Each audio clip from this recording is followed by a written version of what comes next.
A paz do Senhor para todos. Hoje, julho de 2022, iniciaremos o terceiro trimestre desse ano 2022. A primeira lição passaremos hoje. O trimestre falará sobre os ataques contra a Igreja de Cristo. Nós sabemos que o inimigo das nossas vidas, Satanás, não dorme, sempre procurando algo para nos derrubar, para fazer a Igreja de Cristo perecer.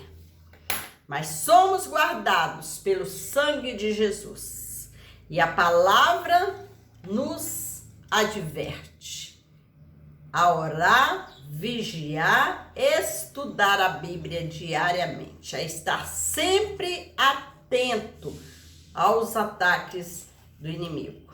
A lição 1 tem por título As sutilezas de Satanás contra a Igreja de Cristo. O texto áureo que se encontra em 1 Timóteo 4:1 nos diz: mas o Espírito expressamente diz que nos últimos tempos apostatarão alguns da fé, dando ouvidos a espíritos enganadores e a doutrinas de demônio. Temos no nosso meio pessoas que desviaram do evangelho, apostataram-se da fé, deram ouvidos a espíritos enganadores. E começando essa lição, nos advertimos a ter vigilância. A verdade prática, de forma sutil e sorrateira, o diabo desfere ataques à igreja. É preciso que cada crente, que nós saiamos ao combate com as armas espirituais dadas por Deus.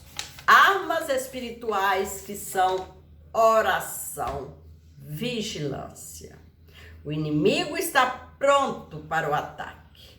Nós devemos estar prontos para nos proteger. É preciso cuidar da vida espiritual, lendo a palavra de Deus de maneira disciplinada e cultivar uma vida de oração e jejum. As nossas armas são espirituais. Não lutamos contra a carne, mas sim contra as potestades malignas. Um fato de fácil constatação é que a oposição sistematizada às verdades cristãs cresceram nas últimas décadas em escala exponencial. 100 anos passados, as perseguições e conflitos bélicos eram os instrumentos usados. Hoje isso acontece de forma muito mais sutil. Elas ocorrem, por exemplo, com a normalização de comportamentos e práticas contrárias à fé cristã. Vivemos no mundo de hoje que muitas coisas, muitos falam, não tem nada a ver, não tem problema. Não tem problema fazer isso, não tem problema praticar isso. Porém, um erro vai causando outro e de repente estamos caídos, perdidos. Devemos estar sempre vigilantes em oração, estudando a Bíblia, vendo o que se pode, o que não pode fazer, o que pode, o que não pode praticar, falar. Devemos estar sempre vigilantes, que o inimigo, ele está tentando e sempre tentará nos derrubar. Mas Deus é misericordioso.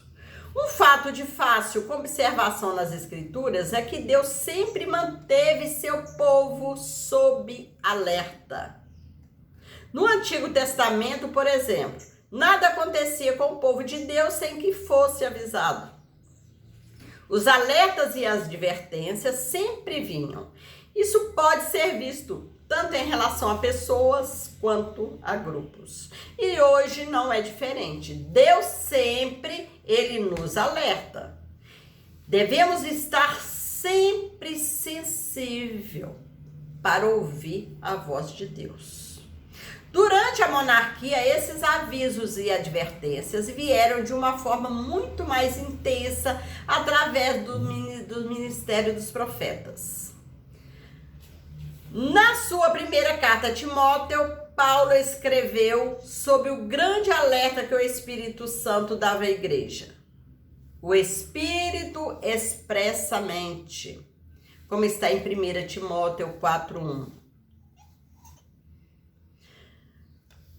O advérbio grego retos, traduzido como expressamente, sem sombras de dúvidas. O Espírito do Senhor, porém, faz conhecido ao seu povo os perigos que o cercam.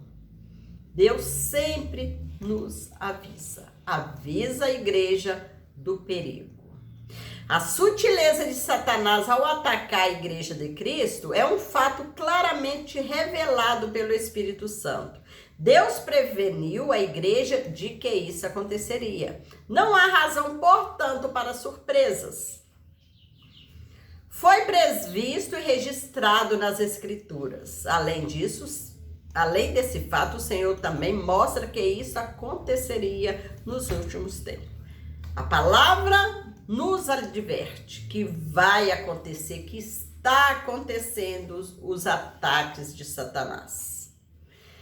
Ninguém é pego de surpresa. Não é surpresa para crente nenhum que o inimigo é sutil, que o inimigo faz tudo para derrubar a igreja de Cristo.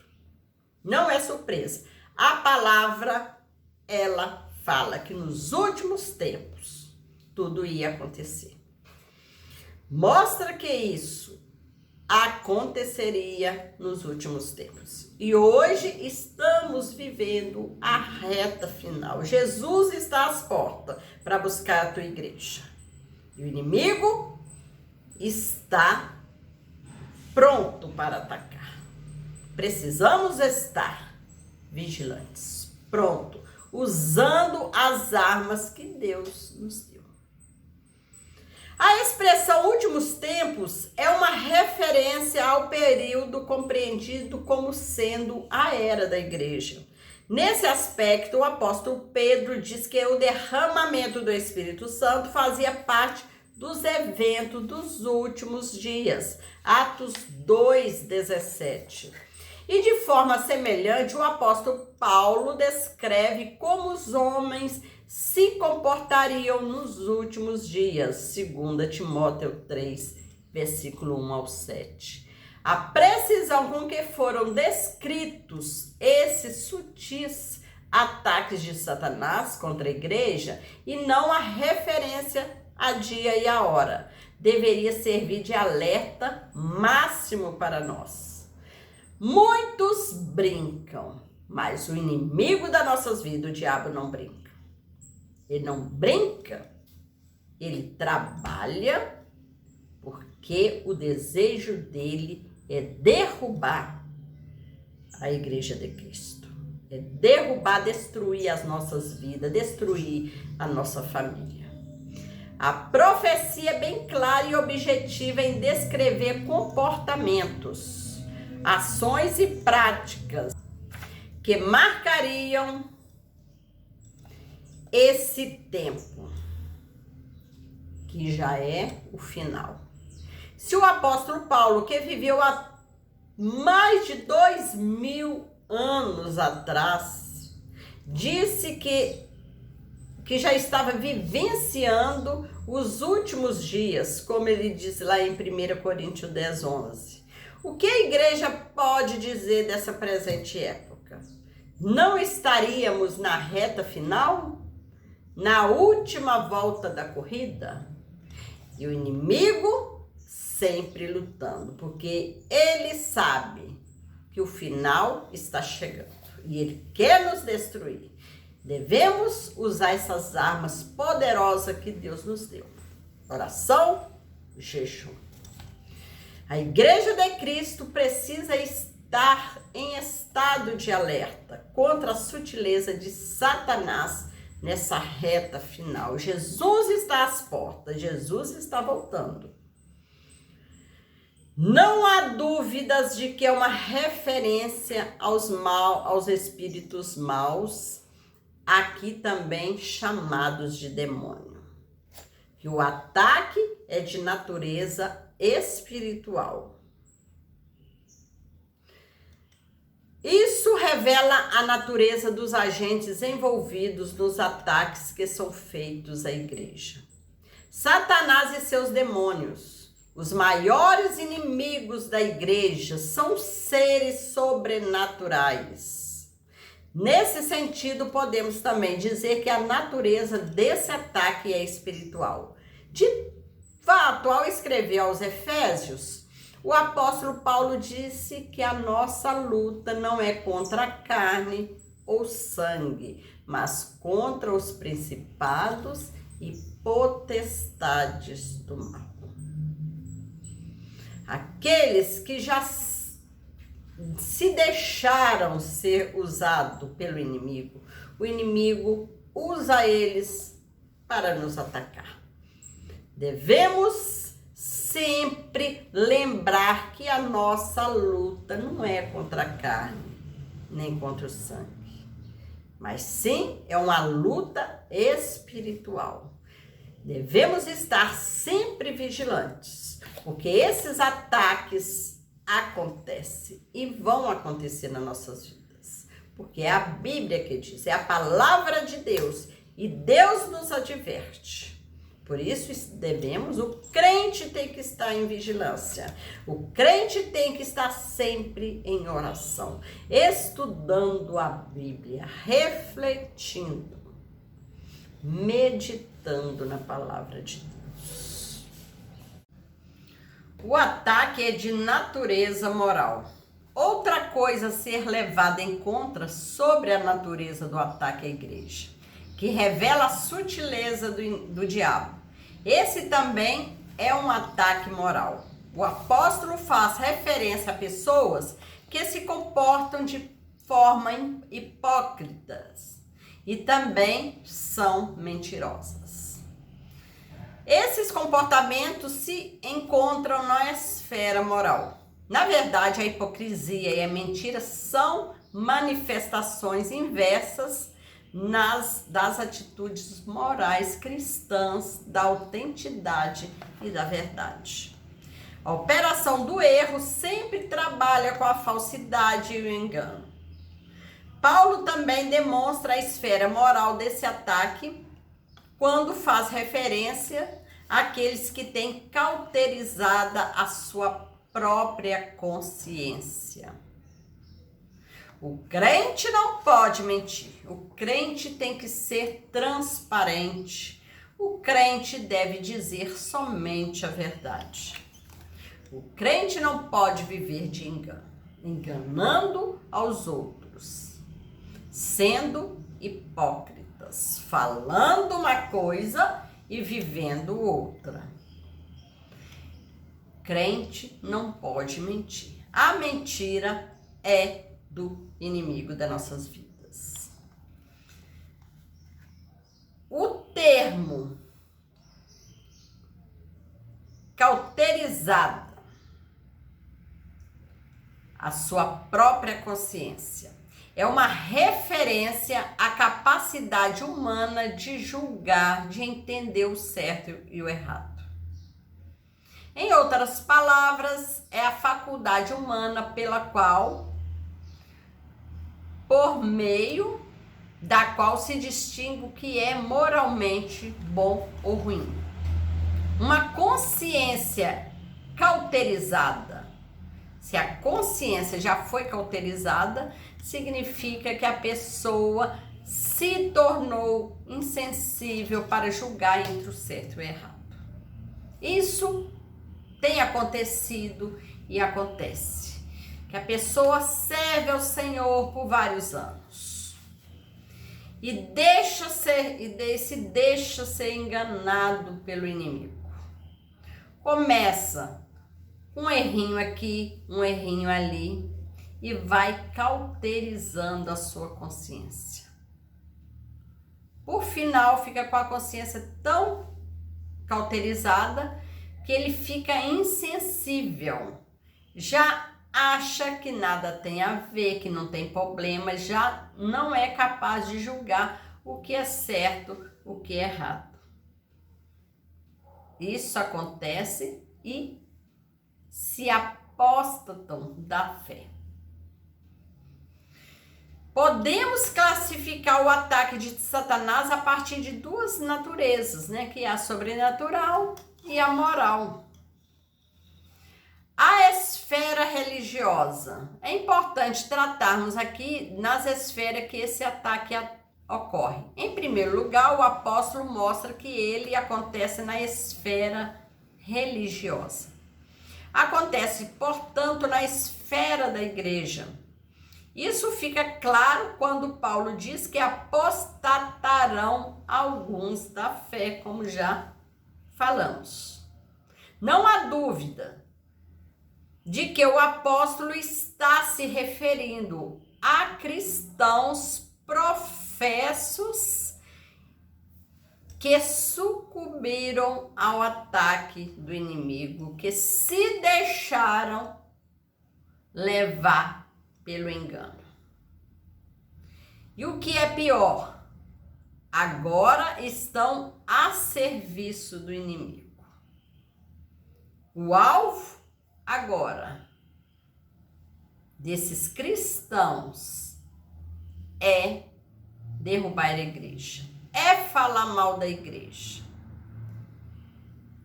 Aqui os principais inimigos do evangelho vêm de dentro da própria igreja.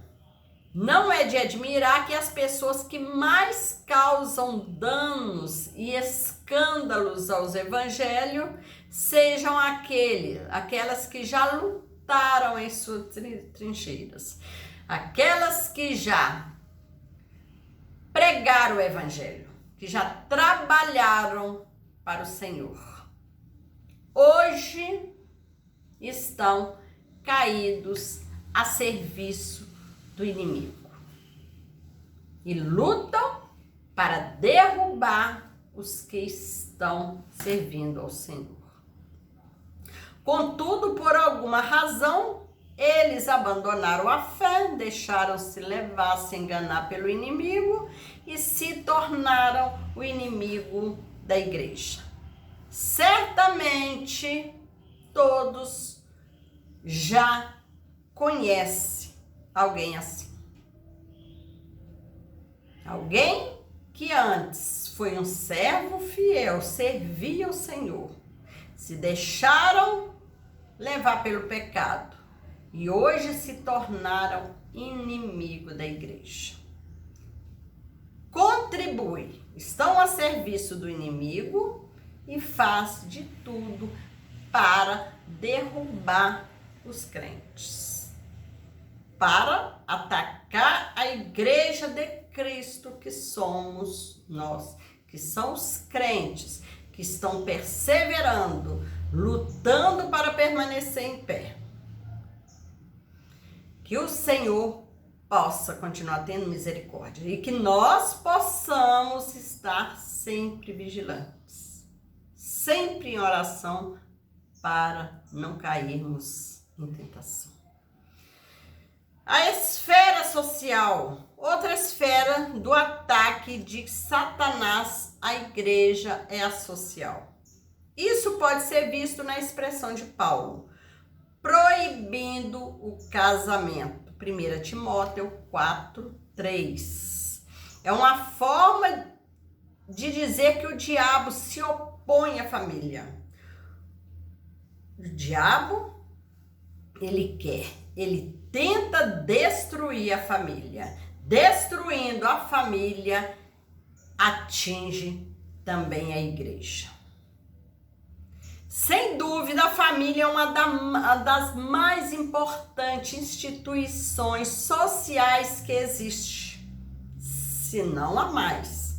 Nesses últimos anos, temos visto Satanás e os seus demônios atacando com muita fúria a família brasileira, especialmente a família cristã. Estamos sob fogo cerrado. As mais variadas leis e decretos têm sido criados com o intuito de desconstruir a família. Precisamos acordar para essa realidade, pois atacando a família, Satanás atinge a igreja. Famílias fracas, igrejas fracas, destruindo a família. Automaticamente ataca a igreja. A igreja é atingida. Que o Senhor possa continuar tendo misericórdia de cada um, vigilante, usando as armas que Deus nos deu. Deus deu a Israel profetas legítimos que falaram inspirados pelo Espírito Santo. Mesmo no reino dos profetas, Deus permitiu o surgimento de falsos profetas. Como identificar o falso do verdadeiro? O texto sagrado diz: profeta ou sonhador? Te der um sinal ou prodígio. Isso fala de sinais grandiosos que podem impressionar os incautos. O termo vamos após outros deuses mostra tratar-se de milagres estranhos. Qualquer um, portanto, mesmo com o mínimo de discernimento, tem condições de discernir a fonte desses aparentes milagres. Quem realmente experimentou o poder de Deus na vida não pode ser levado por impostores. A igreja, que somos nós, os crentes, precisam estar sempre vigilantes, a não ficar procurando movimento, procurando ir atrás de milagre. Deus, quando quer operar, Deus, quando quer agir na vida da pessoa, Ele vai agir. Ele vai abençoar a pessoa onde a pessoa está. Que nós, crentes, possamos ficar juntos, servindo a Deus. Não ficar procurando milagre, procurando profeta. Que Deus, quando quer falar conosco, Ele usa pessoas. As pessoas vêm a nós. E nós, quando Deus quer falar conosco, antes do profeta chegar, a gente já sente que o Senhor vai falar conosco, né? Deus não pega ninguém de surpresa. Isso acontece. Precisamos estar sempre vigilantes. Nós que já experimentamos o poder de Deus, já temos essa intimidade com Deus, nós temos condições de discernir o que vem de Deus, ou o que vem da carne, que vem do inimigo. O apóstolo Paulo põe duas importantes armas ou ferramentas capazes de neutralizar os ataques do diabo, que é a palavra de Deus e a oração. Por isso, o crente precisa estudar, precisa meditar na palavra de Deus. Está sempre com a palavra de Deus. E também em oração. O apóstolo mostra aqui que a palavra de Deus possui poder santificador. A palavra de Deus, é um antídoto contra o ascetismo e toda forma de culto falso que o diabo possa criar. Paulo escreveu aos Efésios que a palavra de Deus é a espada do Espírito. Sem essa palavra estaríamos desarmados. Não há dúvida que o maligno tem levado vantagem sobre muitos cristãos, porque estes não demonstram perícia e manuseio da palavra de Deus. Aqueles que não estudam a Bíblia, não lê a Bíblia, não medita, não manuseiam a palavra de Deus, é mais fácil cair na lábia, cair nos enganos de Satanás. A prática da oração, outra ferramenta apontada pelo apóstolo, a qual já nos referimos antes, que é a oração. 1 Timóteo 4:5. As reuniões menos frequentadas da igreja são aquelas dedicadas à oração. Quem nunca ouviu falar? Às vezes, o irmão pergunta: o que temos na igreja hoje? Ah, não é nada não, é oração. Não sabemos que é uma reunião muito importante, que é a oração. É o falar com Deus, o conversar com Deus, ter aquela intimidade com Deus. Ali é restaurar forças para poder continuar lutando contra os ataques do inimigo. A oração é essencial à vida do cristão. É difícil um cristão, um crente, permanecer em pé, fiel a Deus, sem orar. Devemos orar sem cessar. É orar em agradecimento, é orar pedindo a proteção do Senhor, pedindo bênçãos do Senhor, agradecendo pela vida, agradecendo pelo alimento, sempre pedindo ao Senhor forças para continuar de pé, forças para continuar resistindo aos enganos do inimigo. E o Senhor ouve, que o Senhor responde, que o Senhor ajuda a sua igreja. Alguém já disse que o círculo de oração começou quando a igreja como um todo deixou de orar. Portanto, persevere na oração, uma arma espiritual importante contra as sutilezas de Satanás. A oração nos aproxima mais de Deus. E quanto mais próximo de Deus, mais desejo temos de estar. Temos o discernimento do bom e do mal.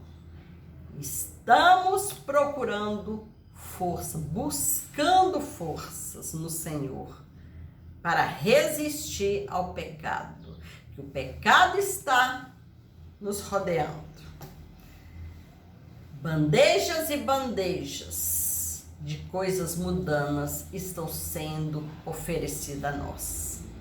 Mas quando estamos em oração, quando estamos íntimos de Deus, nós conseguimos distinguir o bem do mal. Sabemos que essas ofertas vai nos ajudar a queda, vai nos derrubar, vai nos tirar da presença do Senhor. É por isso que devemos, o crente precisa estar em constante oração, sempre orando, sempre procurando estar junto com o Senhor. Que o Senhor, Ele protege, Ele nos protege contra todo o mal. Persevere na oração, que esta é uma arma importante que Deus nos deu para nos proteger, nos alertar contra os ataques do maligno. Que o Senhor possa continuar nos abençoando. A lição desse trimestre está ótima. Vamos continuar estudando, ouvindo a palavra de Deus, e importante também, que não adianta a gente ouvir, estudar e não praticar. Vamos continuar estudando e pondo em prática tudo o que aprendermos com a palavra de Deus. E hoje, o que nós aprendemos é estar sempre em oração. Sempre alerta que o inimigo não dorme, que o inimigo está sempre querendo nos derrubar, está sempre atacando a igreja do Senhor. Mas Deus nos armou oração, vigilância, jejum, leitura da palavra e prática da palavra. Que o Senhor possa continuar nos abençoando. Chegamos à conclusão. Vamos concluir aqui. Nessa lição, vimos que o diabo tem atacado a igreja de formas sutis. Essa é uma realidade que cada cristão precisa se conscientizar. Se não tivermos consciência de que estamos sob ataque, não veremos a necessidade de nos defendermos.